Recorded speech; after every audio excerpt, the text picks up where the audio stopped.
Picture. Well, that was a good practice right there now. That was spirited, lively. We went live almost every period, and I thought they really responded. I thought just walking out here today, the intensity level was high, and I thought we got a lot of really good work done. We worked some backed up, we worked a little bit of 2-minute, although, you know, just about every one of our practices is 2-minute, but we really focused on that. Just got a lot of really good work. So we're making progress, and it's good to see. How are you policing fights? The line being drawn between spirited and... Yeah, well, I think that, you know, I've been doing this long enough to know that there's going to be some scuffles, dust-ups, you know, but when you get in the open field and you throw a haymaker like that, you're hurting your football team, you know. So I think that, you know, you walk a fine line with that as a coach, because you want enthusiasm, you want intensity. You don't want to throw a guy out of practice for doing that, but you want to make sure that you're disciplined and that you don't allow things to happen that are going to hurt your team during the season. And those are just too obvious, you know. To me, they were too obvious, and I think it's a great lesson to learn. We talked about it afterwards as a team, but we just can't have that, you know. You've got to learn how to take it to the edge, play through the echo of the whistle, and then no matter what happens, you got to stop. And that's just part of growing up and being a mature, good football player. How about the trash talking? Like, yeah, it all depends the spirit in which it's said. When it gets condescending and negative, then I'm not for it. When it's good-natured and it's competitive, I'm okay with it. My son would just tell me about some of it. I didn't hear all of it, you know, because I can't be everywhere. But it's something we talk about, is just having a mutual respect for each other. But we want a competitive environment. So once again, it's a fine line, you know. And like I said, if it can be competitive trash talk and not condescending or not negative, then I'm okay with it to a certain extent. But, you know, I don't want this football team to ever be a team that goes on the field on Saturdays and is known as cheap or trash talking. And I don't think we are, so we've got to monitor that. Looks like the running backs were busting up there, so requested on Thursday. They must have read the stuff, huh? They ran well. All of them had good runs. Paul had a couple good runs. Malcolm had a couple good runs. Jordan had a couple good runs. It's good to see, you know, from an offensive standpoint. From a defensive standpoint, it's probably not good to see. So you want to see progress every day, and I think today we really saw progress. Zach Hernandez does some good things out there. Zach is a hard-working football player. You know, he walked on, but every day he's out there fighting, and he's a good kid. You know, he'll catch the ball clean.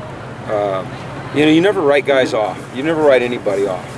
And just because a kid's a walk-on doesn't mean that they can't be a contributor in your program. I mean, heck, Andrew Abbott was a walk-on. You know, I think David Allen was a walk-on, right? So, you know, those guys, if they just hang in there and they keep fighting, they keep doing what you ask and working hard, then I think there's a chance for them to contribute. Heck, I was a walk-on. It seems like you've been a little more active on Twitter, kind of doing the whole social media thing. You had those videos I think you put up yesterday. What kind of inspired you to do that? Is that just you're kind of getting into it now, or? No, I mean, I've never been a big social media guy. You know, it's one way that we can connect with our recruits, for one, but I think what I've been trying to do lately is just connect with the fans, and they seem to like it. And you give them a little bit of an inside picture as to what's going on, and they enjoy it, you know. I thought the video deal was great to do. It took me, you know, a half hour to sit there and answer all those questions, but people seem to really like it. So we do it once a month or so, and you know, I don't want to, you know, turn into a Twitterholic or anything, but I think part of this job is reaching out to your fan base. You know, I think that's important. So I'm going to try to do that, and our other coaches try to do it, our players do it. And the last thing I want, though, I was worried last night. I said, man, if I start doing too much of this Twitter stuff and we lose a game today, you're spending too much time on Twitter. You know? So it's that delicate balance there. Yeah, you'll probably be the first one. Like, I'll wait that long? No. You realize you're not supposed to reveal anything that happens in practice when you do those Q&As. There's a policy against that. Yes, right? sir. No, I broke my own policy. I'll bring in the 4 No, I told pages you guys, though, that there's the policies are, you know, very relaxed for spring. As you can see, you guys have access to just about everything you want. We want the fans to come out here and get access to as much as they can. I guess my paranoia has subsided a little bit here in year 2. Now, when we get to the season, you know, it'll be the Iron Curtain. I have confidence in August. Yeah, when we get to the season, that'll all change. But right now, I don't know. There's an energy, there's an excitement, there's an enthusiasm, and heck, let's cultivate it and help it grow. Along those Twitter lines, you've got a hashtag you've been promoting. A lot of recruits have been doing it. It's WOTT. I think I know what it stands for, but I don't think you do. I think you know. Yeah. What it stands for. Can you explain it? No, I can't. Okay. But it is not what you think it is. Okay. How good has Xavier looked on the line this year? I mean, last year he was already one of the best linemen in the Pac-12, but what steps has he taken since then? Well, he's a lot stronger, physically stronger. He had a great winter with Coach Alosi, and he's so athletic as it is. Sometimes that gets him in a little trouble. We were talking about that this morning. As he says, sometimes, you know, he goes, it sounds a little arrogant. I'm so athletic, sometimes I get in trouble. And I thought, you know, he's absolutely right. He's so athletic that sometimes his technique isn't perfect. He's working really hard on that, though. You know, he's big, he's physical, he's strong, he's athletic. He wants to be a great player. He works his tail off. And if he can just continue to work on his technique with the other gains he's made with the strength and thing, I mean, this guy is, you know, he's rare. He's a rare football player. We're lucky to have him. He can play guard, he can play tackle.